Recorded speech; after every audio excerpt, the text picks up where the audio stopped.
Good morning, leisure, good a afternoon. hobby. Welcome everyone to another episode of Before Coffee. It is Friday, so we're here for our Friday news dump. We're going to tell you all the news you need to hear about before the weekend so you don't have to worry about it. That's right, do not doom scroll through news stories on social media over the weekend. We've got you covered, okay? We'll tell you what you missed on Monday. This is the first and only international game show Before Coffee, a father and daughter news podcast where we look up our stories right before we started. We just got caffeine in our body and we're learning to read and speak live on stream. Let's get into those Friday headlines. Spin that segue wheel. Today on Friday's news dump, Mamdani films his PED tax video outside Ken Griffin's $238 million penthouse. Social media loves him for it. And healthcare reform in Germany. Workin plans to raise the contribution assessment ceiling.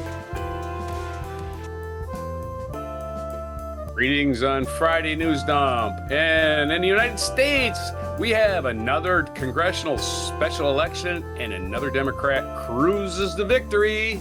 And the Northern Lights are going to be really visible this weekend as long as you don't have cloud. Well, even if you have cloud cover, if it ain't too bad. Let's look at the Aurora this weekend. A matter of health and dignity. After a 2-year wait, reimbursement for reusable menstrual products will be implemented this fall in France. Plus, armed robbers hold 25 people hostage in Naples bank heist before fleeing through sewage tunnels like in a movie. And DoorDash PR guy tries to manage the public relations nightmare by that White House stunt that was basically panned by everybody, including Trump. In my culture news, boots on the ground, massive attack, and Tom Waits team up for a powerful ICE protest song.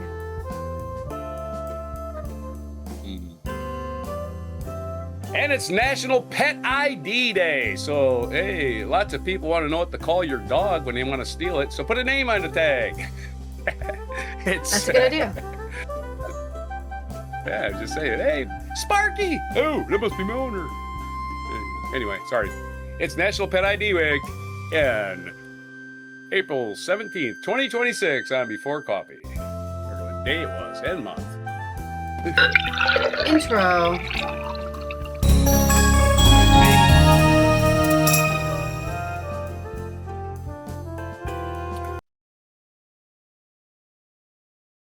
And may the force be with you. Microchip your pet too, I guess. That's another way to stop them from getting stolen. Well, yeah, you can scan dogs and be like, hey, this is mine. Yeah, this is my dog. It's registered under me. The paper trail or the chip. Or just grab a dog off the street and slap a tag on it. That's mine. I saved this dog from the streets. Let's roll our first segue. What's his name? What's your dog's name? Scruffy. Okay, let's see. Okay.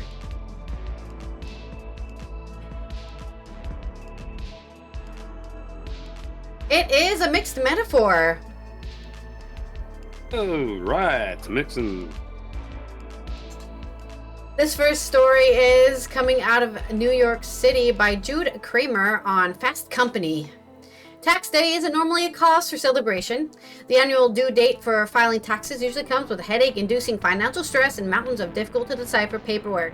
But this year, tax day apparently came with an unexpected upside from some New Yorkers thanks to an announcement from New York City Mayor Zohran Mamdani.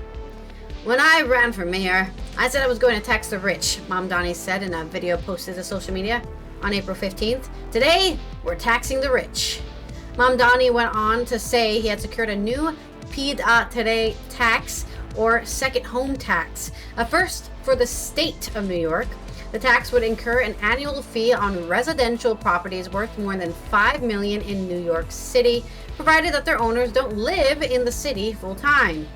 This PED tax is specifically designed for the richest of the rich, those who store their wealth in New York City real estate, but who don't actually live here, Mamdani explained. But even so, they're able to reap the huge financial rewards of owning property in, dare I say, the greatest city in the world. Tax the rich just summoned you? Yep, that's right, Tommy. They're taxing the rich in New York City. Mamdani specifically called out billionaire hedge fund manager Kenneth Griffin, whose $238 million penthouse served as the backdrop for the mayor's video. Griffin's purchase of the penthouse in 2019 was the most expensive residential sale in the U.S. history, inciting the proposal for a PED tax that was swiftly killed in the New York Senate. This time around, though, the tax just might have staying power. Most of the time, these units are sitting empty since, again, they don't usually actually live here, Mamdani said. This is a fundamentally unfair system that hurts working New Yorkers. Now it's coming to an end. Mamdani said he expects the tax to raise $500 million annually directly for the city, which he'd put towards efforts like free childcare, cleaner streets, and safer neighborhoods. And what about free transportation? Let's deprivatize the fucking subway, please. According to everyone who lives in New York. As the mayor, I believe everyone has a role to play in contributing to our city, and some a little bit more than others, he concluded. Happy Tax Day, New York. Though Mamdani is an avid supporter of the PED tax, its governor, Kathy Hochul, who will formally propose it and include it in the state's annual budget. So it's not just for New York City, it's actually probably for the entire country, the entire state. But it's most likely affecting New York City because that's probably where all the ridiculously high-priced properties are, right? And maybe Staten Island or something. New York City is the greatest city in the world, and the people who call it home should not be left carrying the burden alone, Hochul said in a statement on April 14th. If you can afford a $5 million second home that sits empty most of the year, you can afford to contribute like every other New Yorker. Hochul's move of including the tax in the state budget rather than proposing it as a standalone bill that would be voted on separately makes it much more likely to succeed. Yeah, if you want to pass the state budget, you're going to have to pass this new tax, assholes. In her own video posted to social media on Tax Day, Hochul called the tax a common sense surcharge. They're part of our skyline, but those people are not part of our city, she said. This proposal simply ensures that they're contributing in a meaningful way to keeping New York City the greatest city in the world. We will be taxing the ultra-wealthy and global elites, Mamdani added in response to Hochul's post. Politicians making good on their campaign promises, let alone so soon after an election, is an all too rare in America and most of the world, let's be honest, not just in the United States. So a move like Mamdani's caught attention online from New Yorkers and out-of-town fans alike. There's a Green Party leader in the UK who wants to limit CEOs to earning only 10 times more of the lowest paid employment of the company. I wonder how they're going to regulate that, though, and where does the extra money go? Or I guess the idea is you want to pay everyone more so that you can get paid more. The tax is being viewed as another point supporting Mamdani's reputation as a rare politician who makes tangible changes for his constituents. 100 days before Mamdani was mayor, all we heard was taxing the rich, like this was impossible, one Twitter user reflected. This is a great beginning. Well, lovely to deliver a campaign promise, wrote another user in post praising Mamdani's follow-through. Just days ago, Mamdani announced the first site the city has selected for its slate of city-owned grocery stores, La Marqueta in East Harlem, which is expected to open in 2029. The first of Mamdani's municipal grocery stores, however, is set to set open in late 2027. In a yet-to-be-announced location, plans are in place to have one city-owned grocery store in each borough before the end of Mamdani's current term as mayor. I think to keep prices low so people can actually eat in the city. The state of grocery stores was a campaign promise to Mamdani's critics, also decried as a far-fetched during his campaign. Combined with the PED tax, his supporters say that Mamdani is proving that political progress doesn't have to move at a snail's pace. And to anyone who'd find the tax unfair, some user pointed out that there is a simple way around it for rich property owners, actually occupying the residences they've shelled out for millions. The cool thing about this policy is that there's a very easy way for the rich to avoid it. They can simply live in New York City full-time. One viral post put it, instead of incentivizing the rich to leave New York, it's incentivizing them to stay in New York and maybe care about what's happening in their neighborhoods.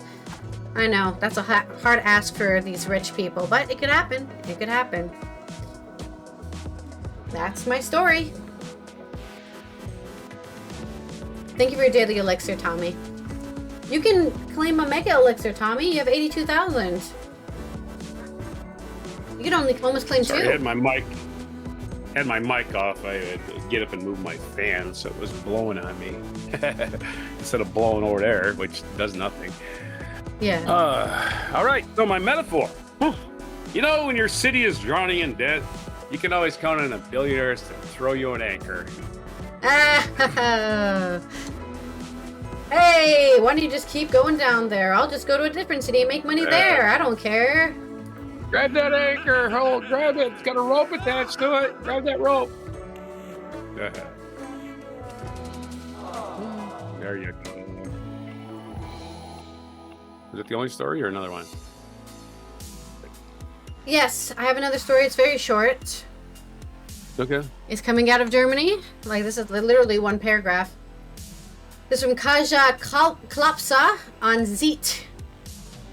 Federal Health Minister Nina Vorkin of the Christian Democrats Party plans to raise the monthly contribution assessment ceiling by approximately €300 in 2027. This is according to a draft bill from the Federal Ministry of Health, which was sent to the federal states yesterday on the 16th of April afternoon and is available to ZEET. This will strengthen contribution fairness and generate a solidarity contribution from employers and high-income earners to the reform package, the draft states. Currently, the contribution assessment ceiling applies to a monthly gross income of €5,812 and an annual salary of €69,750.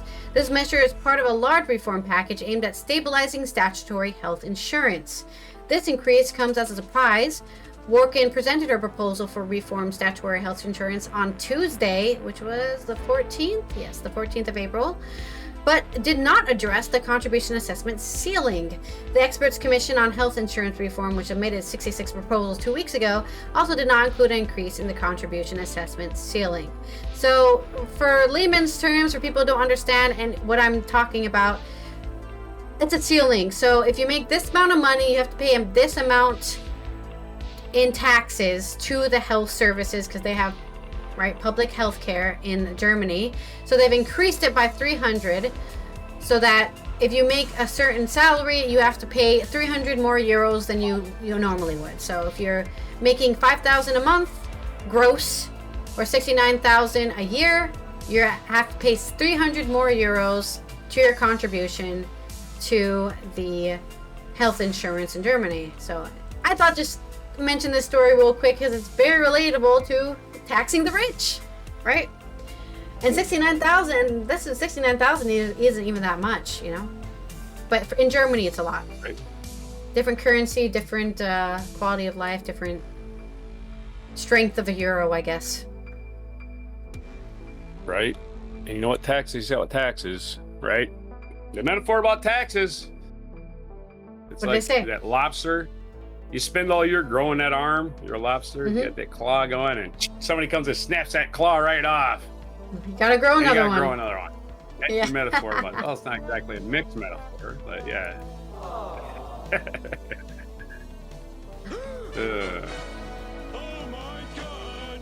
But they're making so much money a year, right? They don't even need help to grow another one. There's some people, right? I mean, this is only 69,000, so there's probably people who are making way more than that. Right, and they can regrow that lobster claw almost instantly. Well, again, you don't pay your taxes. Unless you owe taxes, April 15th is meaningless unless you owe taxes. Because if you get a refund, you file right away. Or you should. Plus, you get it faster. Because they get a deluge of forms on the 15th. Deluge. The lazy people that are getting a refund are even, wait. Oh my God, I'm getting a refund. Why did I wait? Right? Do we spend? Our next segue is sarcasm. Sarcasm. Our story. I did add another story for my second segment. Flooding in Wisconsin, northern Wisconsin, where I'm from, the part of the state where I'm from, the Mississippi, the Wolf River overflowing.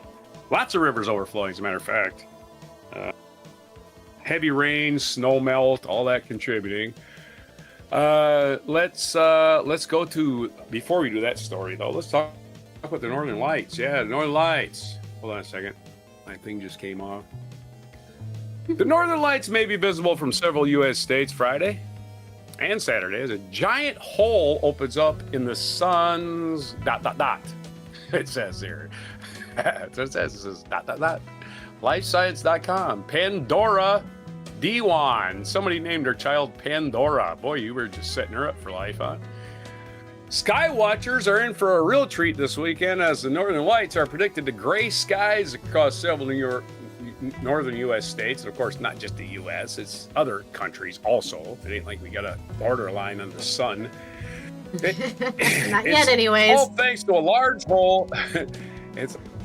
All thanks to a large hole is opened up in the sun's atmosphere. Auroras may be visible as far south as Idaho. It does not seem that far south, my friends. And New York, which again is not that far south. And early Saturday morning, the National Oceanic NOAA Space and Prediction Center shared on Facebook.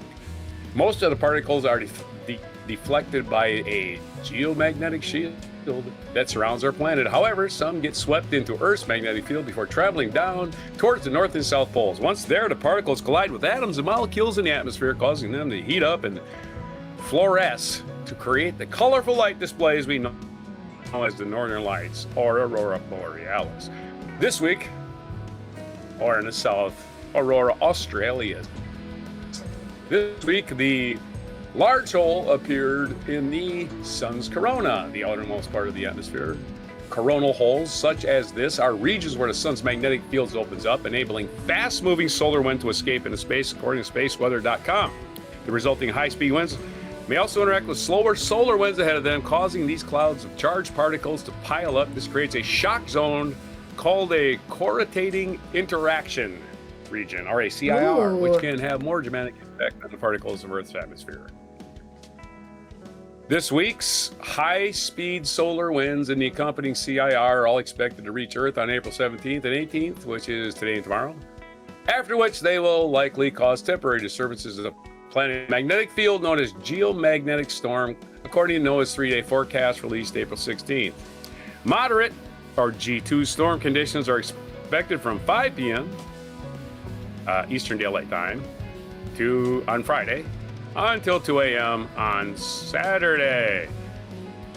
Could trigger minor moderate radio blackouts and strong auroras. So we might get some satellite disruption and nonsense going on later today and through Saturday.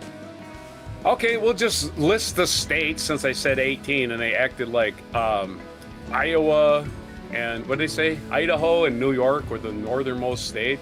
Just like, yeah. I think this person who wrote the story needs to get themselves a map because the auroras resulting from this geometric storm are visible from Alaska, Idaho, Maine, Michigan, Minnesota, Montana, North and South Dakota, Washington, and Wisconsin, according to NOAA. Skywatchers in the farther south states of Illinois, Indiana, Iowa, Nebraska, New Hampshire, New York, Ohio, and Oregon, Vermont, and Wyoming have a chance of seeing one of nature's best light shows. I think Nebraska is the farthest south of any of those states they mentioned. Nebraska and Iowa kind of run into each other. They're about the same. Anyway, that's your story on Northern Lights. They happen a lot. I grew up seeing them all the damn time because I'm from Wisconsin. Mm-hmm. Northern Lights, and I go, oh, that's cool. So you just as soon as it got dark, you'd see them, like all summer long, it seemed like when I was a kid. I don't know, maybe I was just imagining things, but it seemed like that I saw them a lot. I saw them so much, it just became ordinary. Yeah. Yeah, I saw them a lot whenever I crossed the ocean, because I always when I traveled to Europe, I always go through Iceland because they're the friendliest border patrol in my opinion. They're very happy that we're visiting Iceland. And I always saw I always saw it in the sky. Yeah, and I have one more story, so get your sarcasm. That wasn't sarcasm, was it? No, that wasn't sarcasm. I was just mentioning I've seen it before. Yeah. Many times as well. Right on. But I mean... Well, you've been to Wisconsin. It sounds like if it's as low as south as New York City, then maybe I have a chance of seeing it. Of course, the problem here is typically the sun's up. The sun's up for so long now, and now of course I'm complaining about it. But you're at a higher latitude than any of these places. Yeah, I'm in Canada. Yeah, I'm in Canada. There's no reason. Yeah, you're in the 50s. You're in the 50s. Northern Wisconsin is only 45, right? Abbotsford, Wisconsin is 45 degrees north. That's where I grew up. So I saw the Northern Lights at 45 growing up. You should be able to see them at 50 all the time, as long as there's, nothing blocking your vision. Like a city. If you're in a city, forget it. I guess I have to go find a European source, because American sources only talk about themselves. There you go. Well, again, that's what I said. I said when I said the story, it is going to be visible anywhere north of 45. I guarantee it. Anywhere north of 45 degrees. If you don't know where your latitude is, I don't know what to tell you. Look it up. Anyway, that next story is about elections. Totally changing gears. NewJerseyMonitor.com has a story. Sophie Nieto Munoz, Democrat Analia Mejia, M-E-J-I-A. Mejia? Let's call it Mejia, right? Mejia wins special House election. Progressive activist Analia Mejia soundly defeated Republican Joe Hathaway in a special election Thursday in the 11th congressional district, delivering another victory for Democrats in a run to this fall's midterm elections in November. When I jumped into this race, the odds were stacked against us, but we did the impossible and we won. Mejia, I guess we'll say it. This J's got to be silent. Mejia said in a crowded hall in Montclair Art Museum Thursday. The reason she said the odds were stacked against us is because she was running against a really well-funded person in the primaries, right? The really well-funded APAC candidate. Which again, if you're an APAC and you're getting APAC money in the Democratic Party now, you might as well just quit, because the Democrats are at it with Israel's bullshit. Mejia will fill the seat vacated by Governor Mikey Sherrill after Sherrill won the governorship in November. The Associated Press called the race just 7 minutes after polls closed. That's not really much of a race, prompting a raucous crowd of Mejia supporters to cheer and dance. Several attendees wore blue shirts that read, "Defend Our Democracy," with most of the votes in. She led Hathaway by 60% to 40%, with more than 130,000 votes cast. Mejia, the former head of the state's Working Families Party and national political director for Senator Bernie Sanders in 2020, campaigned on attacking Stinky the Clown's mass detention and deportation agenda, characterizing Israel's attack on Gaza as genocide and advocating for policies like universal health care and raising the minimum wage. Everybody can get together on, because the minimum wage.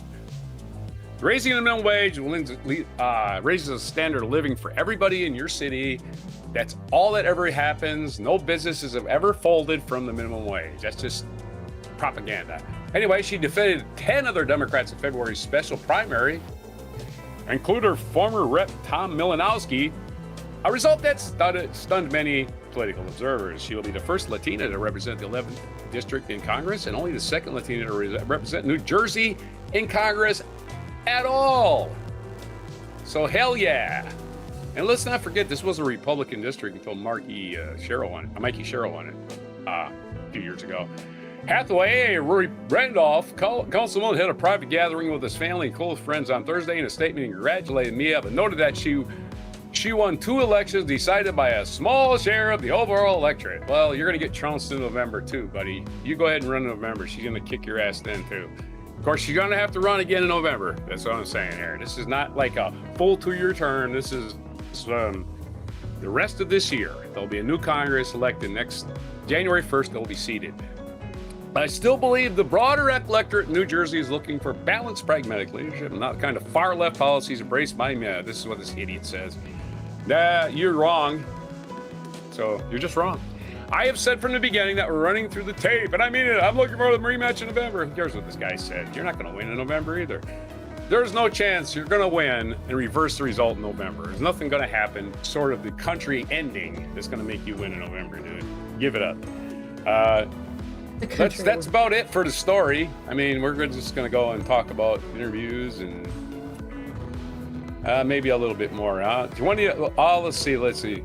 Mejia's win represents a big loss for the American Israel Public Affairs Committee, which we know this day as APAC, which had spent millions of dollars in late February primary to defeat Malinowski because he said he would not conditionally support providing a foreign military Israel, a campaign that had inadvertently boosted me. Oh, okay. So the AIPAC people working against Malinowski, right? Even though I'm not taking that AIPAC money, but it didn't matter. It didn't matter. He still didn't win. She won the endorsements of AOC, Senator Elizabeth Warren, and Senator Andy Kim, who is the sitting senator from one of the sitting senators from New Jersey. The other one being Cory Booker. Attendees at her victory party included State Democratic Party Chairman Leroy Jones and Newark Mayor Ross Baraka. Let's quote her 1 mile our time. This moment is good feeling tonight. The work begins tomorrow. She is now an incumbent congressman of the 11th District and will be continuing to march with her, Jones said. Okay, now sarcasm. Nope. Wait, I thought liberals and leftists were gonna destroy the country. Yep, that's what's gonna happen. We're slowly gonna give everybody free stuff that they don't have to work for, somehow. Meanwhile, rich people have always gotten free stuff they didn't have to work for. Nobody complains about that. I thought the government existed as a pseudo-corporation to make a lot of money and then start wars to make more money. Isn't that what governments are for? Yeah, anyways. That's what they're for. I already cheered. Did I cheer? Cheer again. Anyways, let's roll our next segue for my next stories. It is... Ooh. Very close. Alliteration headline almost landed on Limerick. Very close. I'm gonna have to think. This next story is coming from... France. I think. Oh no, maybe it wasn't France. Was it not France? No, it says France here. Yeah, France. Marlene Thomas de Cruzfund on Liberation. The measure was one of those flashy ones, the kind that people love to announce live on television because it represents such a real progress. But the reimbursement of reusable menstrual products for those under 26 was also one of those measures the government let languish. Announced by Elizabeth Borne, the Prime Minister, in March 2023, the measure, passed in 24, Social Security financing round, should have been in effect for 2 years. When questioned repeatedly in the National Assembly on the subject, the Minister for Gender Equality, Aurora Berge, acknowledged an unacceptable delay, setting a target date before the end of the year, 25. It therefore took a few months for the government... Wait, is this France? This is not France. What country is this? It's not saying which country this is from, but it's on Liberation, so I assumed it was France. But the current Prime Minister of France is... Maybe it's the Minister of Gender Equality? Okay, I guess that's what her name is. Okay. Aurora Berge acknowledged an unacceptable delay, setting the target date before the end of the year, 2025. It therefore took a few months for the government to commit to implementation at the start of the next academic year. According to a 2023 survey by Association Régel Élémentaires Basic Rules, nearly 4 million people suffer from period poverty, as in they have no period products for them.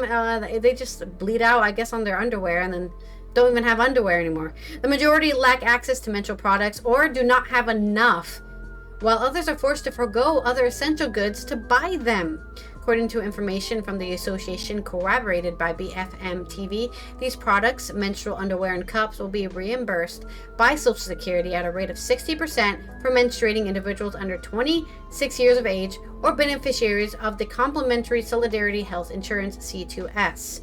This time without an age limit. The remaining 40% should be covered by supplemental health insurances. This measure is expected to benefit 6.7 million people in France and will be distributed through pharmacies.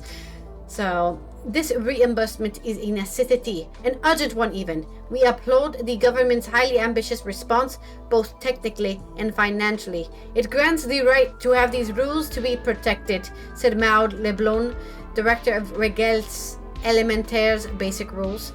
which has been consulted by the government on several occasions on this issue. While Scotland was a pioneer in voting as early as 2020 to make protective equipment available free of charge in public institutions, this measure of reimbursing reusable protective equipment is very specific to France, she adds. The decree was still unsigned by mid-afternoon, but should be signed within the next few hours, according to Aurora Berge's office. The reason for this delay are numerous. The political will was vague. The issue wasn't being taken seriously enough, observed the association's director. The explanation is also technical. The subject is complex, involves pharmacies and the national health insurance system, and requires targeting those concerned, whereas being a menstruating person is not an administrative criterion. Supplemental health insurance companies also contributed to slowing down the discussion. An amendment has passed to require them to include these products in their basic coverage, which means reimbursing eligible individuals for the remaining 40% without an additional charge. They resisted fiercely, threatening to raise their premiums, recounts Maud Leblon, pointing out that 5% of those under 26 do not have supplemental health insurance and may struggle to access the measure. Primarily aimed at supporting those affected by period poverty, this reimbursement also intends to support purchasing power by reducing unnecessary daily expense and encourage the use of reusable menstrual products which are more durable, more environmentally friendly, and not harmful to health. This, however, is likely to create further difficulties. The market for period underwear has exploded in recent years, which means people are charging a premium for them because they know they... okay. I'm going to go on a small rant here because as a woman who menstruates, right, it's really fucked up that we exist in a world that capitalizes on a natural function that we cannot stop, right? We're born and then at some point we start bleeding and that's it, okay? It's not a choice. You don't choose to start doing it, and that's why it's always been fucked. And we've been talking about this for decades, at least since I've been alive, right? The pink tax, a lot of period tools, I guess we're calling them, are considered luxury items. Not bleeding all over your clothes and just leaving a giant pool of blood on a chair is considered a luxury. So yeah, this is the first of its kind, it sounds like, in any country that's actually said, hey, wait a minute, women didn't decide to start bleeding everywhere. We should probably support their health, because if you support their health, you support the people, which is what the government's for. And the fact that the health companies, right, that are supposed to be supporting your health are saying, we're not going to cover this. It's a pre-existing condition or something, you know? Like, what are you talking about? They're women, they bleed. That's the rule of nature. Shut up. Stop making this some sort of, I can't believe we have to cover this 40%. Well, I guess stop covering women then, you know, just denial women. And then good luck making money without 50% of the, you know, the population under your insurance scheme or whatever. Anyways, that's my little short rant about this. Like this... Yeah, my favorite people. My favorite people are the American women who, liberals are destroying the country. Blah, women saying this, and I'm like, do you know it wasn't for liberals, you wouldn't even be able to get a credit card or be able to vote. Yeah. Stupid woman. It's like, by the way, you're a second-class citizen according to the Republican Party, so I don't care about your opinion. There you go. Okay. Why should I care about you? To continue the story, though. This is, however, likely to create further difficulties because of the market for period underwear, which has exploded in recent years. Specialized brands, lingerie brands, and manufacturer of disposable menstrual products are all jumping on the bandwagon and putting a huge price tag on it. But these products are not medical devices and are therefore not subject to regulation. The product selection process for which we were asked to provide input raises a host of questions because menstrual underwear has only recently become available and used. These panties are sometimes unsuitable and not always as effective as expected. And above all, there's also the issue of regulations concerning their composition, manufacturing, origin. Indeed, start passing those regulations, people. Protect women from capitalizing on their menstrual blood, basically, right? Oh yeah, women, we can just make some shitty underwear and they'll pay us tons for it because they have to pay for something, don't they? Or they bleed everywhere. Yeah, fucking assholes. Notes the specialist who calls the government to address this gap and start passing some regulations on these underwear so that they actually have a standard as a medical device. A scientific article published at the end of July demonstrated that PFAs were intentionally added to menstrual cups and underwear to make them more durable, which unfortunately is toxic to the human body. You can't put PFAs in your body. This measure therefore requires not only implementing decree, but also a ministerial order outlining the specifications for product selection. From June 25, everything was already for publication, assures Maud Leblon, who had expected to launch in September of 25. Aurora Berger's office notes, for its part, that the French Agency for Food, Environmental and Occupation Health and Safety, ANCES, will be consulted after the decree is published to compile a list of products eligible for reimbursements in order to further guarantee that they are environmentally friendly. What about health friendly too? While the reimbursement represents a significant step forward, vigilance is necessary to ensure it truly reaches its target audience, the people who can't afford this stuff. Means must be put in place to guarantee access to these rights. We all have different body types, menstrual cycles, lifestyles, and ability to manage these products. There's a slight risk that the products won't meet everyone's needs, warns Maud Leblon. This long-awaited advancement is nonetheless historic for both the association and the government and women everywhere. Aurora Burgess emphasizes no woman, no girl should have to forego her intimate hygiene. It's a measure of health and dignity. Indeed, keep our dignity. That's the one thing people always want to take away from women and people they see lower than them, right? They want to take away the dignity first. I used to have dignity. So don't let them do it. Days. Yep. But there's my story on this great measure that is being signed in. Probably already been signed in before we even finish the show. Oh, this is France, right? France? Mm-hmm. France. Okay. Right. So that works with my F. The alliteration, the headline should read, Furious French Females Finding Freedom from Flow Foolishness. That's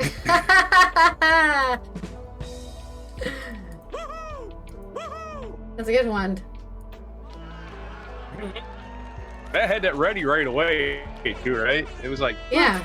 It's so easy, yeah. It's easy. The rest of that, I could just listen to the story and clean my room during that story because I already had my headline. Okay, I have one more story after this, which is something completely unrelated. There was a bank heist in Naples, and they escaped through a sewage tunnel. This was from Aurora But on The Independent. Armed robbers held 25 people hostage during a bank heist in Naples. They were escaping through a tunnel, police said. The incident took place in broad daylight at a branch of Credit Agricole on Thursday, the 16th of April, at around midday local time. Police are reported to have surrounded the establishment and negotiated with the thieves for around 2 hours before the hostages were released. Local media reports suggested that the 3 or 4 men were involved in the robbery and wore masks depicting famous actors. Ooh, which actors? I'm more curious about that now. Hundreds of safety deposit boxes were stolen. The exact cost of the theft remains unclear.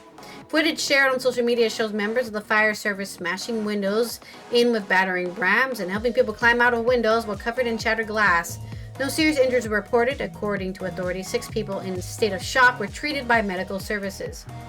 Thanks to the swift response, all the hostages were freed shortly after 1:30 p.m. without serious injuries, regional official Michel Di Bari said in a statement released in the aftermath of the incident. Local reports suggest that the gang may have dug a hole in the ground overnight and used a sewage system to flee. The special forces of the Carabinieri armed police were flown in from Tuscany to deal with the crises. Several hours after their arrival, they forced their way into the bank by breaking a window. Several shots and the sound of a stun gun were reported to have been heard on a live stream of the incident, joined by tens of thousands of people as it unfolded. People were seen walking out onto the street and shaking off shards of glass, while others were seen distressed and in tears as they were met by concerned friends and family. One man told fanpage.it that robbers locked the hostages in a room, and while they were armed, they did not use violence. Detectives are yet to make any arrests, but are reported to be searching the sewers around the incident location for evidence. The live stream showed a number of emergency personnel looking into a manhole near the bank. Customers of the bank demanded answers. "We want to know what was stolen," one person told La Repubblica. "Was the bank vault containing the cash stolen, or were private safety deposit boxes emptied? How many safe deposit boxes were opened?" And hopefully they got some good loot in there, I guess. I don't know. I would be ashamed to go to all that trouble and escaping, and they're like, "Oh great, we got somebody's ashes. Somebody put their grandma's ashes in the safety deposit box. Can't sell that. Maybe you can sell the urn." I'm just saying, people will leave some weird stuff in there. It's not always money, right? Sometimes it's jewelry, you know. Sometimes it's heirlooms. Sometimes it's none of that kind of stuff. Yeah. Was that the whole story? That's the whole story. Or the headline, I guess, should read: "Nefarious Naples nincompoops need nabbing." In other words, nabbing means catching. Nincompoop is another word for hostage takers. I mean, I would feel bad, but us, you know, they're insured for this kind of stuff. You know, the bank's gonna be okay. It's people's, I guess it's people's items that is really the sad bit there, but. Oh yeah, stealing people's watches and. Yeah. You know, my great grandma's diadem or something. Yeah. Nincompoops. I think that isn't it a German word? I think it is.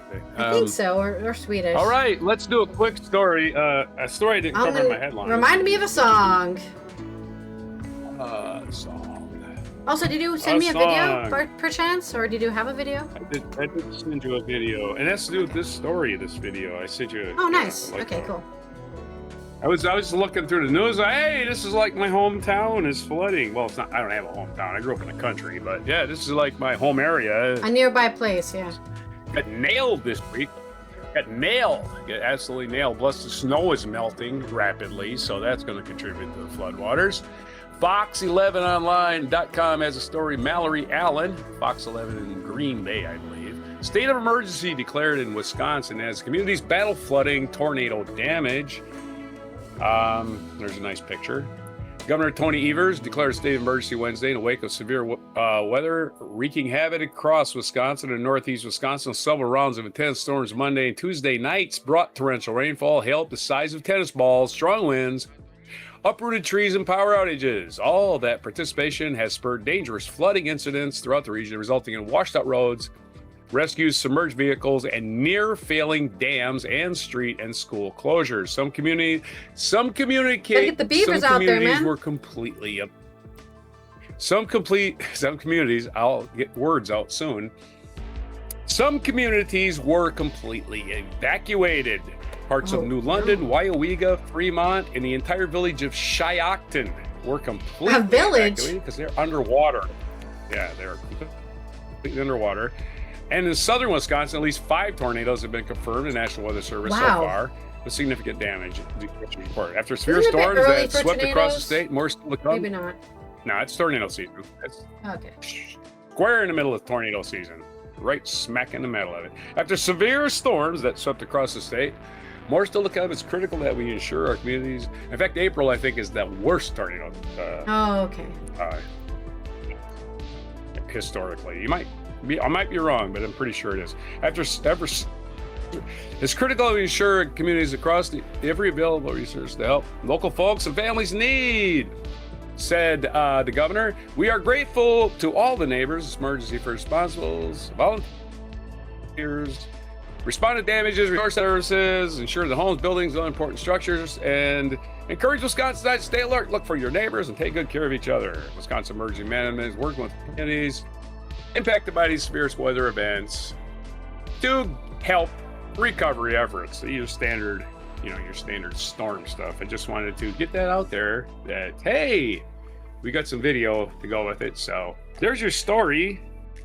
Quick and down and dirty, quick and easy. easy peasy, whatever you want to say. But easy peasy. Yeah, the floods kind of just took over. Are you ready? I'm trying to think of any song about floods. Oh, okay. Well, I'll just go on to the next story. Yeah, since you're taking your time. And taking my time. You read that story really fast. I told you it was a short story. Yeah, but just because it's a short story doesn't mean I had to download a video and slot it in. I wasn't just sitting here.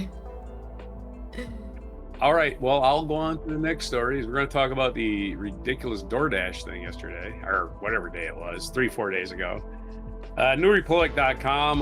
We're going to cut this story short. It says it's 20 minutes. I'm not going to read this whole thing. DoorDash PR guy melts down after lies exposed in White House study. Melts down. That's funny.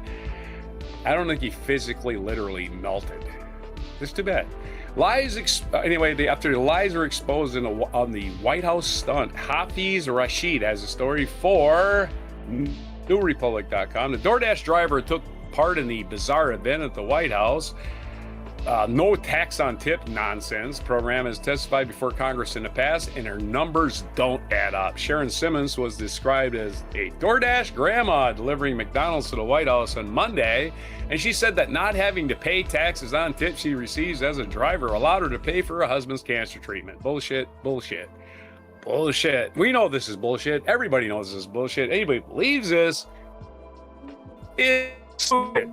But in 3 different interviews on Monday, Simmons presented conflicting numbers on how much she saved from untaxed on tip. I figure I'm probably going to be saving about $3,000 to $4,000, Simmons told Fox News Digital. In another interview with Fox's America Report, she said half of her income came from tips at the White House. She said she makes about $11,000 on tips. That would make her income $22,000 in salary, so low that the standard deduction is what helped her.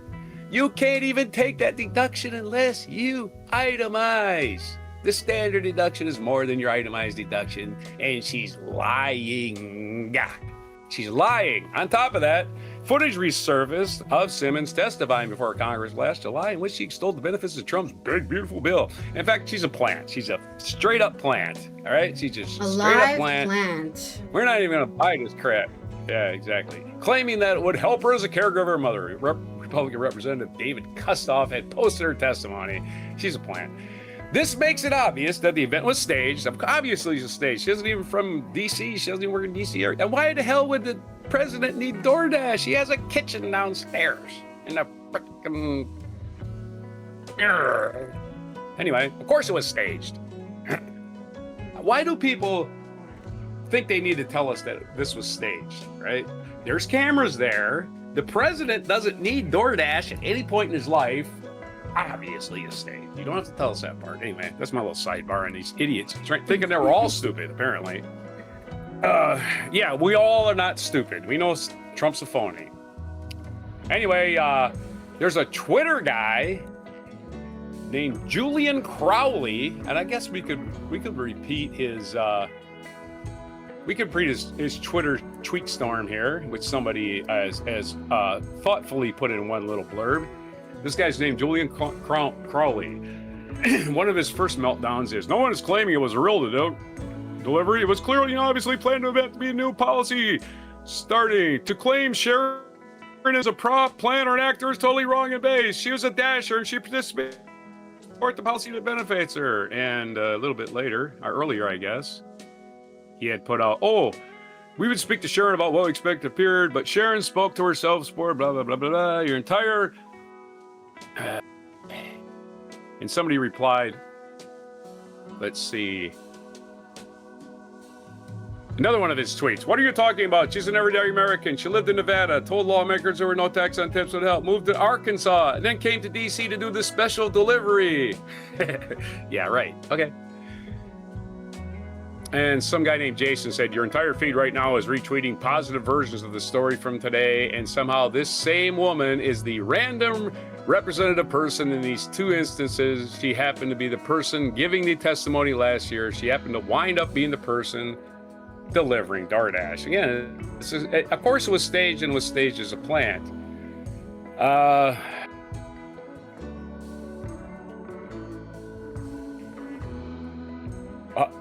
The funny part, I guess, Trump removed the post Monday, blah, blah, blah, blah, blah. Mega supported by the gains. Okay, Trump removed this post Monday. This is a funny part. After receiving a 24-hour tidal wave of backlash from MAGA, including this pathetic loser Riley Gaines, who's an anti-trans activist who finished 5th in Olympic trials and thinks, oh my God, I finished 5th because somebody else besides me not performing. It's somebody else's fault I finished 5th. No, you tied for 5th. You were not good enough, Riley Gaines. Go away. Anyway, Riley Gaines wrote this nonsense. Why? Seriously, I can understand why he posts this. He's looking for responses. He actually think this, Gaines wrote. Either way, two things are true. A little humility will serve you well, and God shall not be mocked. Whatever that means. Anyway, Riley Gaines is nuts. Riley Gaines was criticizing the woman because Trump asked her, what do you think about trans athletes? And her response was, I love the president. I'm so grateful he's in awful office, of course. So I'll continue to support him, America First agenda. At the end of the day, I do nothing but the approval of men. Our purpose on earth is to glorify blah, blah, blah. I know the president's really not personal gain, blah, blah, blah, blah, blah. Anyway, there's a bunch of crap about these people kissing Trump's ass. It was a staged event. We know it was a staged event. DoorDash doesn't pay their employees what they should, and they make the employees responsible for their own taxes, including, well, unemployment. I don't think they even get unemployment because they're not technically employed. They're a contractor, right? Mm-hmm. They don't even get unemployment. That's the freelance, the gig economy. That's what it's called, the gig economy. This isn't a job, it's just a gig. Right. And again, if you're 55, that's your future. If you currently have a job and you're over 55, look at what she does for a living. That's your future. They're going to fire you. The date just isn't on it yet. They're looking at it. They're looking, yeah, we got to cut some expenses. You've been here 20 years, you make too much. Get the hell out of it. Go hit the bricks. And this reminds you of at least one song, I hope. I have two songs now to remind me of, get reminded of. The first song for the flooding, is a song by Panic the Disco called The Piano Knows Something I Don't Know. That's back when they used to make very long titles for songs, which goes like, everything's gone missing, I've lost some songs to floods, I can't prove this makes any sense, but I sure hope that it does. Perhaps I was born with curiosity, the likes of those of old crows, the likes of those old crows, and oh, how the piano knows something I don't know. How to hide from a freaking tornado, I think. Another song, this reminds me of his Broken Clocks by SZA, in which he says, run fast for my day job, running fast from the way it was, jump quick to the paycheck, running back to the strip club. You might as well be working at a strip club for grannies. You get better. You get paid better. The only people, that's what I was just thinking that. The only people that get tax on tips will really benefit would probably be strippers, because they do make they make good money.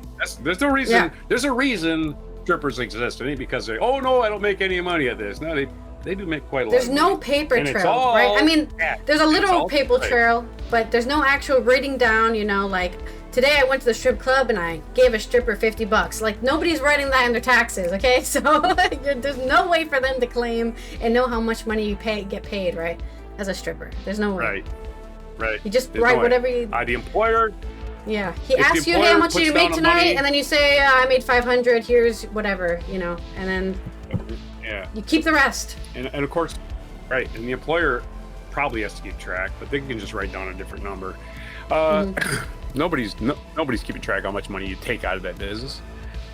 All right, that's it. Another spin for. No, Omlin. The argument here is that all the 50+ people who get fired from their corporate jobs have to just become strippers. We're just gonna have old people stripping. I guess. You'll be treated better than DoorDash, Omlin. You'll be treated better as a stripper than by DoorDash. That's how bad it is. I don't know. Shakira's got to be like 55, right? I think so, yeah. I think we celebrated her birthday recently. I don't think they're all going to look like Shakira. I don't think they're all going to look like Shakira. No. But there's people out there with kinks, and you know what? So they should have a strip club too. Whatever. I've been to strip clubs where the girls are in their 20s and they have bullet holes. So yeah. Damn. Well, I mean, to be fair, right? People don't go into that stuff because they had a better proposition. Usually, there are people who love doing it. Right? There are people who do love doing it, but that's the rarity. No, these were people that just they had no other skill and they needed money. Yeah. So yeah. Or they got into trouble, right? They got into drugs, and they had to pay their variety of reasons. There's so many reasons, sex right? Worker, it's all it's all a result of not taking care of people as a government. That's what government's supposed to do. Make sure people don't have to become strippers to live, and they're not doing that. So it's a big giant stew of debauchery. Our next segue is the hypothetical for my culture news. And this story is coming from, I guess it's coming from the US. Yes, the US and the UK. This is by David Moraquand on Your News Culture. Across the Western Hemisphere, state authoritarianism and militarization of police forces are fusing again with new fascist politics. Massive Attack has teamed up with Tom Waits for a haunting and incredibly powerful protest song titled Boots on the Ground. British trip-hop icons Massive Attack. Oh, I didn't know they were trip-hop. I'm going to listen to them today. Trip-hop is one of my favorite genres. And the legendary U.S. singer-songwriter Tom Waits have teamed up to release a powerful, politically charged new song titled Boots on the Ground. The haunting track is the first new material from both Massive Attack and Tom Waits in years. It takes aim at recent ICE raids on migrant communities and the killing of civilians that protect them, with all proceeds from the song going to the American Civil Liberties Union and the U.S. Immigration Defense Project. Boots on the Ground features additional vocals from Waits' son Casey and begins with heavy breathing. Massive Attack then lay a tender yet menacing soundscape beneath Waits' inimitable vocals. There you go. That's a nice way to say it, because you said you can't sing. Inimitable. Well, you can't lots of people love his voice. Intimidate Waits' voice. It's inimitable. I would describe his voice as Bobby Kennedy when he loses his voice. You know, it's just it's very distinctive. It's very distinctive. It's all. That's the best. Well, I don't know. I'm gonna try. I'm gonna make up my own imitation because I don't know what he actually sounds like. We trim your hedges, we fight your wars. What is this? We in the trenches and we're all fucked to our sore. With boots on the ground. Boots on the ground. I should have not do that voice. It hurts my throat. His son sings just like him. That's not right. No. His son should not sing just like him. Features vocals from Casey. It features vocals. I'm just saying. I was looking up his. I was looking it up. It said his son kind of sounds like him too. I'm like, yeah, really? Bob Dylan's son didn't try to sound like him. Why does this guy got to try? Anyway. Who's the hell of these federal pricks? Hiding in the Senate like a bloated ass tick. Air-conditioned fuckstick of loafers, sit in a room full of army posters, and cold as hot as Satan's hoof, spin on the world. I am hiding on a roof. I kill a brown man I never asked knew, choked on spit and then he turned blue. There's some lyrics, very visual lyrics for the song there. The song comes with an equally haunting video, which will send chills down your spine. The film was created by Massive Attack, made with work by U.S. photo artist The Final Eye. The film that follows encapsulates his work across an epic, forming 6-year period, reads the caption. From the murder of George Floyd in Minneapolis on the 25th of May 2020 to recent ICE raids on migrant communities and the killing of civilians that protect them. From the brutal state repression of public protest to the reality of American homelessness that includes nearly 33,000 military veterans. The video ends by detailing those who have lost their lives to ICE and the impact of oppressive retaliation to protest. As of March 2026, 8 people have been killed by U.S. Immigration and Customs Enforcement agents, or in ICE custody. Their names were Rene Gut, Alex Preti, Geraldo Lunas Campos, Luis Gustavo Nunez Carceas, Luis Beltran, Yanez Cruz, Pedro de la, Heber Sanchez Dominguez, and Victor Manuel Diaz. Massive Attack's Robert 3D Del Naya and Grant Daddy G. Marshall said in a press release, "It's a career honor to collaborate with an artist of this magnitude. Originality and integrity of Tom, but this track is arriving in an atmosphere of chaos. Across the Western Hemisphere, state authoritarianism and the militarization of police forces are fusing again with neo-fascist politics. They added, seen with the American emergency at home and overseas, this track contains pulses of callous impulse and abandoned mind. As for Waits, he revealed that he accepted the invitation to collaborate with the duo many years ago. Way back then, we sent them boots on the ground, he said. Their long release delayed every word me. Today, as in all of mankind's yesterday, guarantees a song will never go out of style. Man's fiasco folly is a feast for the flies. There's your alliteration headline. Hence the B-side of Massive Attack's upcoming 12-inch. The Fly featured many appreciation for the winged nuisance. Boots on the Ground will be released as an exclusive vinyl featuring the B-side Waits mentioned. Environmental considerations have shaped the physical release, with Massive Attack partnering with Good Neighbor on an eco-sonic pressing manufactured from 100% recycled PET via energy-efficient injection molding. Recycled FSC certified paper stock and recycled polyethylene have been used for the sleeves and outlier slipcases, respectively. Then there's a photo of Robert De Naya before his arrest in London last week, where he said, "I oppose genocide. I support Palestine." The release of Boots on the Ground arrives after Massive Attack recently made headlines. Robert De Naya was recently among 500 plus people arrested at a peaceful London protest in support of Palestine Action, which has been considered a terrorist group by the cronies in the London and the Parliament who are working for Israel.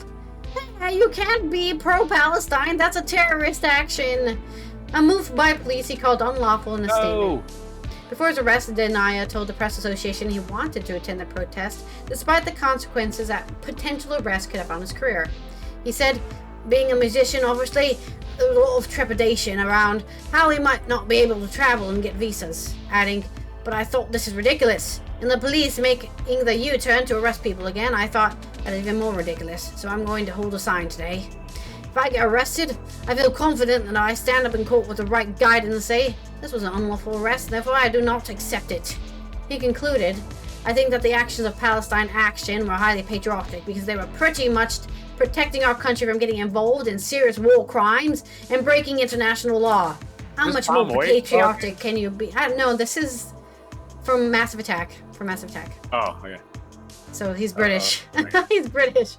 How much more patriotic can you be than that? Hey, let's make sure our country isn't committing genocide. That's pretty patriotic. I have to agree with that. It remains to be seen whether the band's upcoming EU tour dates will be affected by the arrest, which could impact the band's travel.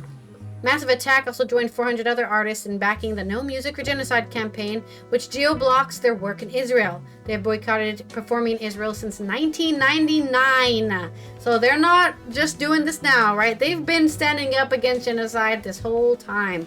Band's last release... That's been their policy. Yeah. I'm just saying, right, some people be like, oh, they're just doing it because it's popular. It's like, no, these guys have been sticking to their morals for a long time, since they've existed. So you can't catch them in that kind of bullshit. The band's last release was 2020 Eutopia with EP, which addressed global issues such as the climate and cost of living crisis. Their most recent full-length album remains 2010's Heligoland. As for Tom Waits, Boots on the Ground is his first new material since 2011's album Bad As Me. Since then, he is primarily focused on acting, recently starring in 2025's Venice-winning Father, Mother, Sister, Brother. There have been persistent rumors that Waits could be writing again, with the hopes that the 76-year-old artist may tour once more.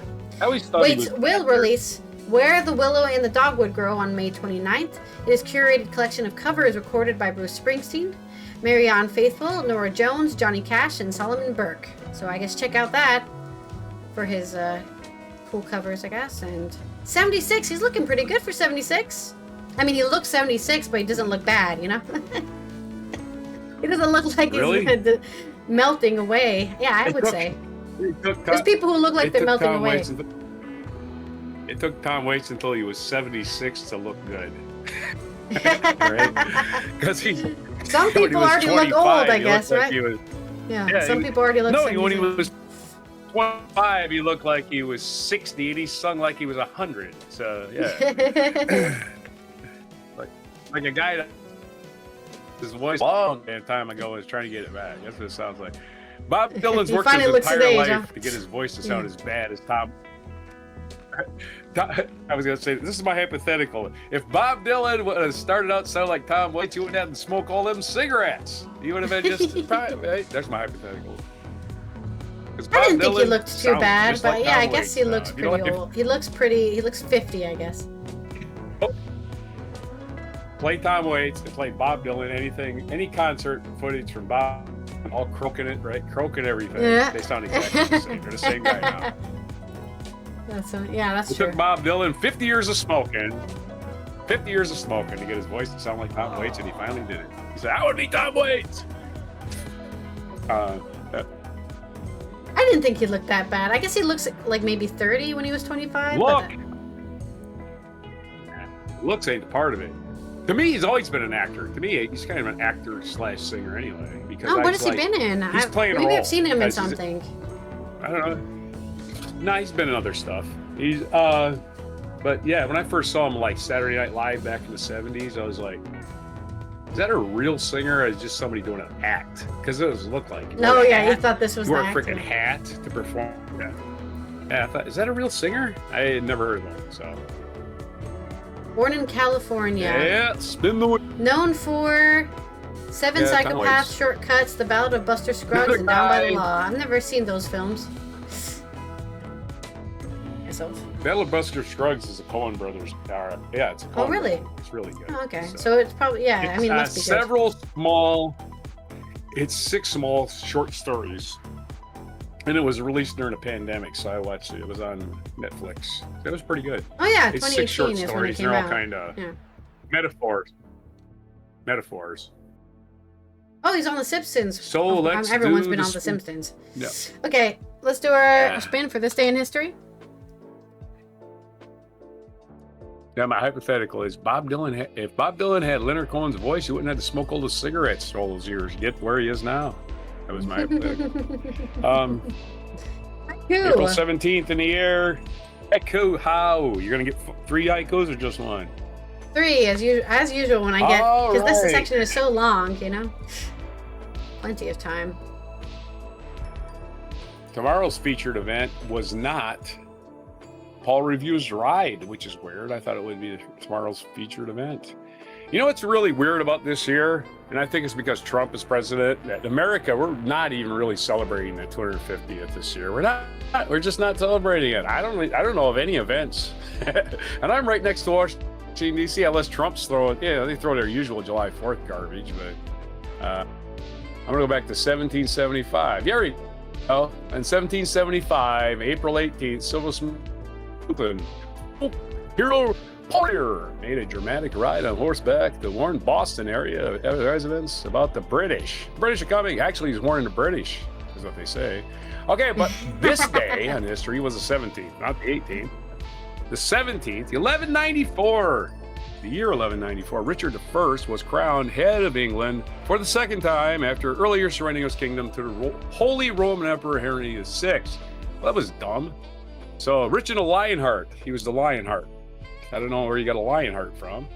1521, Martin Luther appeared before the Diet of Worms and would defend his ideas on church reform. Oh, woohoo, you're Lutheranism! doing the Invisible Man thing wrong. Yeah, no, it was, hey, people should be able to read. That's what Lutheranism was. Hey, people should be able to read the Bible instead of listening to what some guy read in the Bible. That's all it was. Hey, if people want to believe in Jesus, they should read about him themselves. So he should be celebrated for that at least. 1790, American printer, publisher, author, inventor, scientist, and diplomat Ben Franklin died at the age of 84. This is the day he's died. He was one of the foremost of the founding fathers. Probably the only person that's on our money that didn't own a slave. You can look it up. Oh no, Abe Lincoln didn't own a slave. So there's 2 people. Even Ulysses Grant, who's on the $500 bill. Is he on a 500 or 50? He's on a 50. He's on the 50. There's no $500 bill. I hope even not. Grant, even Ulysses Grant, at one time, because he married into a family of slave owners, he actually did own a slave, but he set him free. So I won't hold Grant I mean, basically, he didn't invent the guy being a slave. He didn't make him a slave. So I don't really consider Grant owning a slave because he immediately he set him free. So 1895, the Treaty of Shimonoseki concluded the first Sino-Japanese War, and China recognized the independence of Korea, citing Taiwan and other territories, paying a large indemnity. Japan's defeat of China encouraged Western powers to make further demands of the Chinese government, and the rape of Nanking commenced. World War One, Two, Three, whatever. Japan did not treat China well. 1951, Mickey Mantle made his debut in Major League Baseball as an outfielder of the New York Yankees, replacing Joe DiMaggio. And everybody said, "Where did you go, Joe DiMaggio?" No, Joe was still there. I think he was just getting old. Of course, Joe DiMaggio replaced Babe Ruth. 1961, Fidel Castro forces repelled the Bay of Pigs invasion, which had led to recent Cuban exiles and financed for the U.S. government during the Cold War, which JFK learned, don't just do what CIA wants you to do. You should have learned the first time. Don't just do what the CIA wants you to. Question all their stupid programs because they decided to invade Cuba with no air support. So that was dumb. 1970, the Apollo 13 command module carrying astronauts James Lovell, Fred W. Hayes Jr., and John Swigert Jr. entered Earth's atmosphere and splashed down any one of the most tense chapters in space history. 4 days earlier, the oxygen tank had exploding, threatening the lives of the 3 astronauts. There's a movie about it, too. Tank, not a good idea. Oh, yeah, starring Kevin Bacon and Tom Hanks and other people. 1975, Cambodia's ruling no government collapsed, led to the Khmer Rouge coming in, led by Pol Pot, entered the Phnom Penh and forcibly dispersed citizenry into rural areas, marking the beginning of the Cambodian genocide. Killed over 1 million people, and totally the fault of Nixon and Kissinger, who decided to expand the war into Cambodia. 1982, the Canada Act, known as a constitution, proclaimed by Queen Elizabeth II, making Canada a wholly independent country. Canada has only been an independent country from England since 1982. There's some information. 2003, Anneli Jäätteenmäki was sworn as Prime Minister of Finland, which thereby became the second country after New Zealand with a woman as both head of government and head of state. So they had a president named Tarja Halonen. So had 2 babes at the top. That's right. 2011. I don't know if it's totally sexist with that. I don't care. 2011, hugely popular TV show Game of Thrones, which I call the Game of Porns, because to me it was just us. Yeah, they had frontal nudity of everyone in that show. HBO likes to show. Yep. Yeah. Game of Thrones, which is based on George R.R. Martin's fantasy book, A Song of Fire and Ice, debuted on HBO. My problem with that is, we're going to solve every problem with a mythical beast. Let's have dragons. That's not what happens in the show, but that's not what happens. But there's no such thing as dragons. There's no dragons. There's no dragons. Stop trying to be Lord of the Rings. You really simplified the plot, but that's not what happened. But okay. It was hard. The dragons caused more problems than they solved, for sure.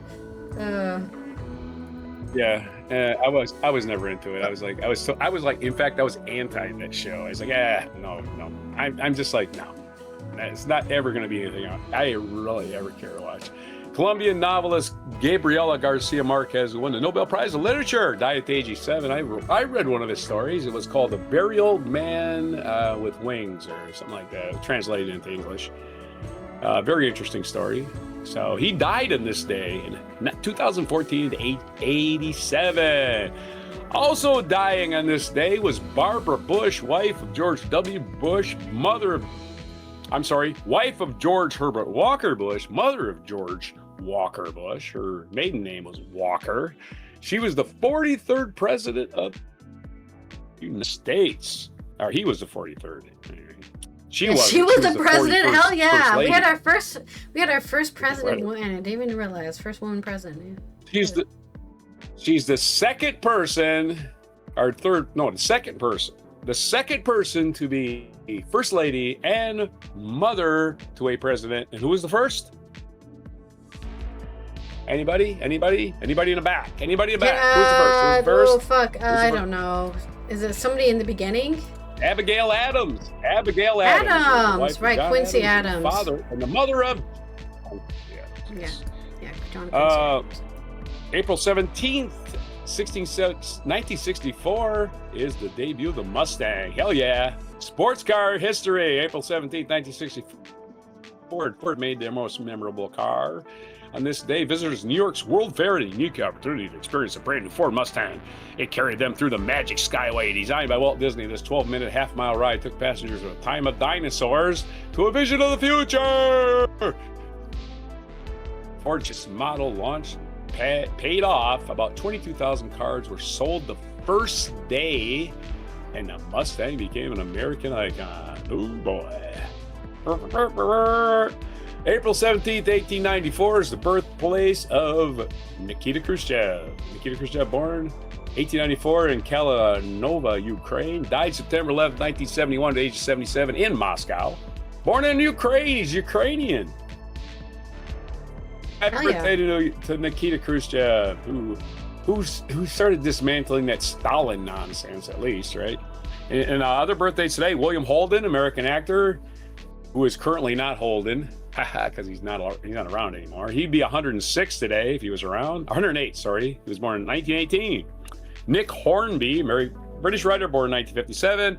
Adam McKay, American director, producer, and writer, born in 1968. And Victoria Beckham, one of the Spice Girls, English singer and designer. She was born in 1974. She's turning, holy crap, she's 52. She's a Spice woman, not a Spice Girl. Way too old to be called a girl. Our national days today were, let's see what we got. We've got, what do we got? This new format is hard for me to read. National Ellis Island Family History Day. If you have relatives, ancestors that came through Ellis Island, I know I do. I found the actual documentation for the book where they put their names and all that stuff, of the Oldenburgs and the Glaus, who both came from the same part of Germany. So they may have even known each other in Germany before they got here. Those are my great grandparents, came across as children. Wilhelmina Glau and John Oldenburg, they came across as children to Ellis Island. National Pet ID Week, we did that in the intro. If you don't know your name of your pet, I don't know what to tell you. National Cheese Ball Day for all you cheese balls out there. National Haiku Poetry Day. Hello. It's National Haiku Poetry Day. And we actually have a haiku today. Isn't that crazy? Yeah, you got 3 haikus. Hope you got a haiku about haikus. It's not too late to write one. National Crawfish Day. Oh, I love me some crawfish. And again, I don't suck the bodies out of them. I don't do that. I do. I'd eat the shells if it was fried or there's something. nothing in the body that I want. And there's nothing in the body I want to eat. It's usually just mud. I will eat the tails. And I like lobster. Love eating dirt. Mud. So, as what's her name from Stranger Things said? You know, the woman who played 11. She said something like, "The dirtier the carrot, the better." That's what she used to say. She said in an interview once, and I have to agree with that. The dirtier the carrot, the better. Right. Those are your mispronunciation, right? Goes everything for today, and locating your pet and everything for Friday, April 17th, 2026 on Before Cheese Balls and Crawfish. Man, what a meal that is. Call that a redneck's meal or something. That's a bad nickname, cheese ball. Oh, here comes old cheese balls again. Oh, shit. Don't call me that. Cheese ball. All right, let's have a haiku or 10. A haiku on our National Haiku Day. We have Warring on the Stage. Mustang spirit takes to flight. Disney's dream collide. Because Disney helped to Aye. do that. Nice. The Stalin's shadow. With fervent words he reformed, sowing seeds of hope. Ink flows on the page. A whisper of spring's embrace. nature's voice in the lines, because it is the spring when you celebrate haikus, and a lot of haikus are about the spring. They usually are about nature and stuff. Yeah. Lost paws may wander. With tags and chips, love will guide. Homeward bound once more. For I dang your dog. Right on. Is that your dog? It sure is. I was trying That's to figure my out how dog. And there's my haiku, entitled haiku. A haiku, haiku. A haiku, haiku, haiku. A haiku, haiku. That's. Made me drop Hey, my that was phone. 575, wasn't it? All right. Is there? Oh, there's no international days this week or for the rest of the week, so you're free Cool. from the UN. The UN is not going to tell you to observe anything. I guess continue your Chagas disease awareness and wellness day from Tuesday and Wednesday. We will see you on Mucking Fun Day for all the news you may have missed over the weekend. So what does that mean? Do not doom scroll through social media or anything through the news over the weekend. That is your only thing we ever tell you to do, other than subscribing. Do subscribe so you can be here for when we post our Mucking Fun Day on Monday. Thank you everyone who's already here or already following, already subscribed. Don't forget to turn the notification on when we go live and post a video. And here is our wet and wild mic drop moment. We're continuing to follow the record amounts of rain that we've gotten here in northeast Wisconsin. Breaking records. Local 5's Blake Borse and Brianna Reinhardt are joining us live in locations that have been greatly impacted by this Stockton rain. and We'll start Manawa. off with I know Blake, exactly who's in where these Shiocton, places where are. mandatory They are very evacuation close was to where I ordered. grew up. Blake, what do you know?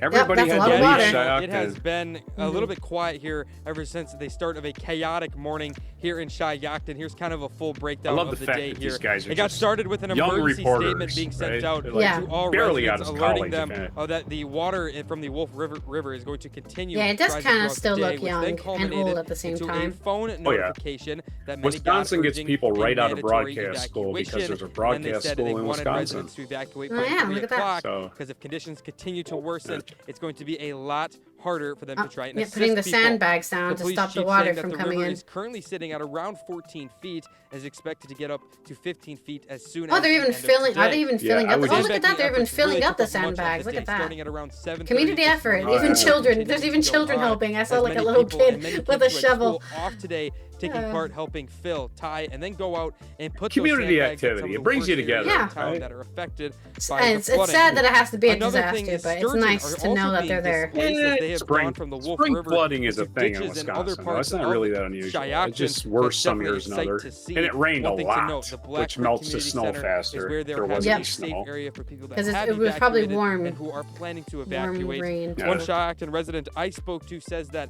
this And it'll flooding is snow something tomorrow, by the that way. she's It seen will- before and isn't will afraid of snow what's like gonna this come week.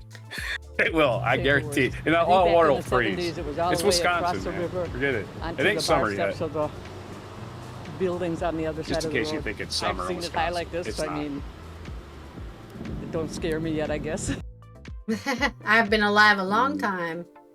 Daniel, the same thing is kind of happening in New London right now. Wisconsinites take the weather in stride. You do that when it's 20 below all summer. They're just let it the go, Wolf probably. River. So a lot of northeast Wisconsin is experiencing 20 this below flooding winter, I mean, issues. not summer. That's They're why They're we just sent happy the Brianna lake got Reinhardt, bigger, so they can. Reinhardt, who's in The lake Manawa. got bigger. Brianna, More what are fish. the conditions Yeah, that you're it's 20 seeing? below in winter. It's just like I can go fishing. Like Exactly. we But you arrived can here fish in just winter before too. noon, and let me tell you, the scene looks a little different right now. Most people don't. Over my shoulder, you're going to notice that the water levels are still pretty high, but earlier you would have noticed people standing side by side They with went me, down. filling up sandbags just like the ones along the shoreline over there. And let me tell you, those are not light, 40 to 50 pounds each.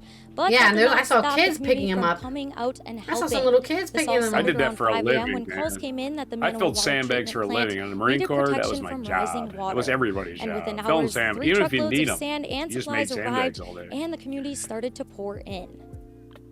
It's a very good feeling to see everybody out here doing their part. You know, young, old. It's really nice. It feels there's like a lot of love in this community, and we care about where we live. Manawa was not the only town dealing with flooding. Waters are Damn. still high in Clintonville, Manawa. but Oh, look at have look noticeably how gone fast down that since water is yesterday. moving The too. Embarrass River in Embarrass has reached Wisconsin, a record by high, the way, is putting its full of fire rivers. The There's river is called everywhere. Embarrass. Rivers and It's lakes not just about rising everywhere. water. The river is it's about called communities showing up Embarrass. to There's protect the That's legitimately, funny. yet the Beauty of Embarrass a River, small yeah, town, that's the 'cause one we that saw that in overflowed. Big Falls and Shaq. The Embarrass River is where our ancestors just moved rallied to to from help Canada. everybody out. Oh, They're yeah, right on the that's Embarrass pretty cool. River, right there near Clintonville. Dan, officials Clintonville told us flooded there was too, no by the way. damage done here at the water treatment. The We'll be hanging around here for the the Wolf next couple River hours to keep you overflowed updated as also. crews wrap Oh, things up. really? In Manawa, I know Brianna the Wolf Reinhardt River, for too. 5 News.